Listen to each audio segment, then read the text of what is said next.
বাংলাদেশের প্রধানমন্ত্রী শেখ হাসিনা তত্ত্বাবধায়ক সরকারের অধীনে নির্বাচন চান বাংলাদেশে।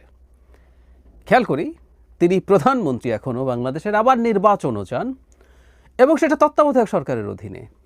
মানে খুবই আনন্দ লাগে, খুবই বহুদিন পর অসাধারণ আনন্দ পেয়েছি একটা ফোন কল শুনে। শেখ হাসিনার ফোন কল বা এই ধরনের বক্তব্য, এখন আর ফোন কল না, এখন উনি সরাসরি বক্তব্য দেন, আর সামনে পেলে মাঝে মাঝেই শুনি একজন ব্যর্থ, পরাজিত এবং মৃত হওয়ার চাইতেও খারাপ কিছু। শেখ হাসিনার জন্য বেঁচে থাকা কিন্তু মৃত্যুর চাইতে খারাপ।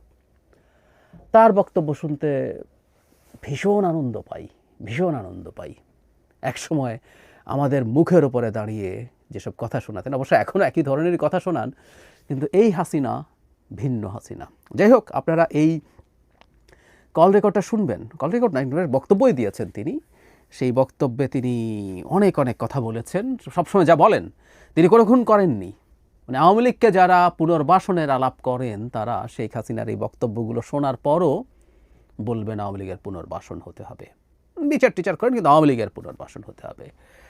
কোনো খুন, একটা খুনও সরকারি কোনো বাহিনী করেনি। প্রত্যেকটা তার ভাষ্য মতে মেটিকুলাসলি ডিজাইনড প্ল্যান অনুযায়ী ডক্টর ইউনূস এবং ভেতর থেকে অন্যরা করেছে।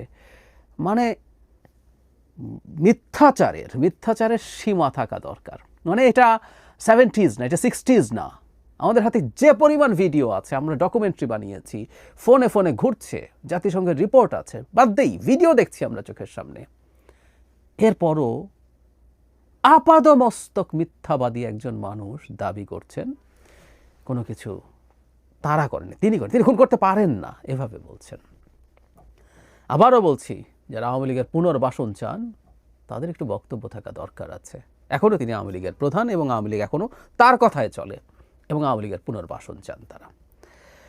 এর মধ্যে আরও বেশ কিছু, তিনি কি উন্নয়ন করেছেন, তিনি চুরি করেননি, এসব আলাপ টালাপ সামনে আনছেন বরাবরের মতো। বরং তাদের লোকজনের উপর অন্যায় হচ্ছে, অত্যাচার হচ্ছে, 5 আগস্টের পরবর্তী সময়ে হত্যা হয়েছে। ইয়াস, এগুলো ভুল না, কিছু কিছু ঘটনা ঘটেছে এবং এখন মামলার আলাপ আসছে। 15ই আগস্টের ঘটনায় রিক্সা চালক সম্পর্কে বলেছেন।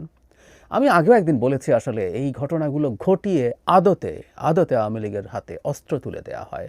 তিনি সেটা ব্যবহার করছেন, ব্যবহার করবেন, করারই কথা। এগুলো আটার স্টুপিডিটি। মানে বাধা দেয়া, তারপর ধরে নিয়ে যাওয়া, মামলা করা, পুলিশ মামলা করতে গেল, আদালত শুনে কনভিন্সড হয়ে আবার তাকে জেলে পাঠানো, মানে এগুলো ফাজলামোর পর্যায়ে চলে গিয়েছিল। এবং আমি এই প্রশ্ন এই জন্যই করতে চাই, এগুলোকে দিনের শেষে আমরা শেখ হাসিনার হাতে অস্ত্র তুলে দেওয়ার জন্য করছি? এই প্রশ্নগুলো করতে হবে।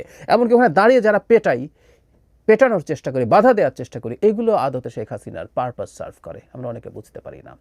যাই হোক, শেষ অংশে এসে খুবই মজার, যেটা নিয়েই কথা বলতে চেয়েছিলাম। তিনি ডক্টর ইউনূস সরকারের ক্ষমতায় থাকার কোনো অধিকার নাই, এটা অবৈধ সরকার। সুতরাং তিনি একটা নির্বাচন চান, সেটা একটা নিরপেক্ষ সরকারের অধীনে, মানে তত্ত্বাবধায়ক সরকার। আমরা দীর্ঘদিন শেখ হাসিনার সময়ে তত্ত্বাবধায়ক সরকার নিয়ে ফাইট করেছি। যার জায়গাতে রাস্তায় ফাইট হয়েছে, ন্যারেটিভের ফাইট হয়েছে, লেখালেখি হয়েছে, টকশো হয়েছে, ডিবেট করেছি, প্রচুর কথাবার্তা হয়েছে এগুলো নিয়ে আওয়ামী লীগের লোকজনের সাথে বসে টকশোতে। আমাদের কাছে খুব শোনানো হতো, এটা আদালত নিষেধ করে দিয়েছে, এটা অগণতান্ত্রিক, ইত্যাদি। এর বিরুদ্ধে আমাদের যুক্তি ছিল, সেই যুক্তি আজকে দেখাতে চাইছি না। সেই আওয়ামী লীগ এখন নিরপেক্ষ সরকারের অধীনে নির্বাচন চাইছে। তার চাইতে জরুরি কথা, এই কথাটা বলার আগে তিনি বলছেন, আপনার ভিডিওটা শুনবেন, যদি আমি এখনও প্রধানমন্ত্রী, মানে তিনি এখনও বাংলাদেশের প্রধানমন্ত্রী, তাই নির্বাচন চাইছেন। ওনার তো 29 সাল পর্যন্ত থাকার কথা, জানুয়ারিতে নির্বাচন, 29শে জানুয়ারি পর্যন্ত উনি ক্ষমতায় থাকবেন। তো তাহলে উনি কেন আবার নির্বাচন চান? প্রধানমন্ত্রী এখন ক্ষমতা ছলে বলে কৌশলে দখল করবেন।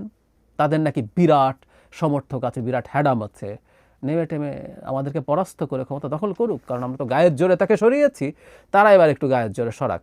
আমাদের তো আবার সমর্থক কম ছিল, তাদের ভাষায় তাদের বিরাট সমর্থক, নামুক না, একটু নেমে টেমে আমাদেরকে সরিয়ে শেখ হাসিনাকে ক্ষমতায় বসাক। নির্বাচন চান কেন তিনি? যেটা দেখে সবচেয়ে আনন্দ লেগেছে, যেই তত্ত্বাবধায়ক সরকার নিয়ে এত কিছু 15th অ্যামেন্ডমেন্ট করে, বাতিল করে, ভোট চুরি, যাবতীয় ইতিহাস তৈরি করেছেন, ইতিহাস এখন তার মুখ দিয়ে, নিয়তি এখন তার মুখ দিয়ে ঠিক একই কথা বলাচ্ছে। নির্লজ্জ মিথ্যাবাদী তো, বলার সময় লজ্জাটাও আর থাকে না যে এটা নিয়ে আমি কয়দিন আগে কি করেছিলাম। দফায় দফায় কি করেছিলাম বলছেন এবং তার যে সন্ত্রাসী সংগঠন মাফিয়া সংগঠনের যে সমর্থকরা আছে তারা এগুলোতে তাদের কিছু আসে যায় না।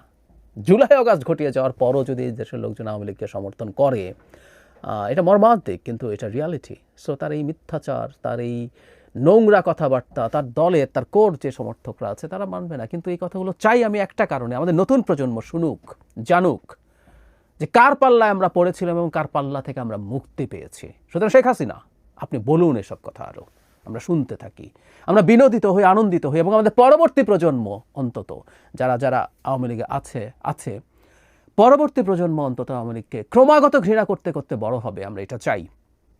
আপনার এই ধরনের বক্তব্য নিশ্চিতভাবেই সেটাকে এনশিওর করবে।